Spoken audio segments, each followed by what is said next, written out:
একটা হাদিস শোনাই। আল্লাহ পাক বলেছেন, হে আদম সন্তান, আমরা কি আদম সন্তান না?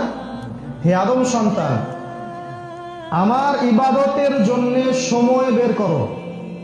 আমার জন্য, আমার ইবাদতের জন্য সময় বের করো। যদি তুমি আমার জন্য সময় দিতে পারো তাহলে দুইটা তোমাকে ফজিলত আমি দিব। একটা হচ্ছে তোমার সমস্ত টেনশন আমি দূর করে দেব, টেনশন বলে কিছু আপনার থাকবে না, এবং তোমার সমস্ত দারিদ্রতা আমি ঘুচিয়ে দিব ইনশাআল্লাহ।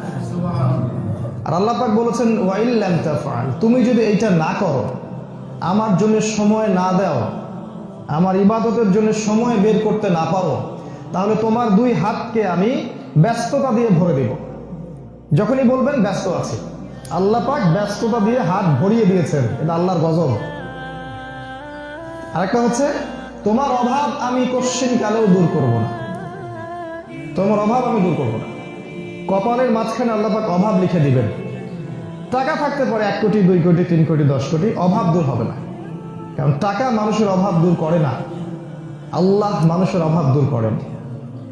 একজন ভ্যান চালক সারাদিন ভ্যান চালায়, দেখবেন রাত্রেবেলা দিব্যি সে নাক ডেকে ঘুমাচ্ছে, প্রশান্তির ঘুম। আর দেখবেন ব্যাংক ব্যালেন্সে crore crore, million billion dollar পড়ে আছে, ঘুম নাই, অশান্তি। তাই না? বাস্তবতা এগুলা। অতএব এটা আল্লাহর গজব। যদি আপনি আল্লাহর জন্য সময় দিতে না পারেন, আল্লাহ পাক আপনার হাতকে ব্যস্ততা দিয়ে ভরে দিবেন, আপনি সময় দিতে পারবেন না। তখন অভাব আল্লাহ কখনো দূর করবেন না।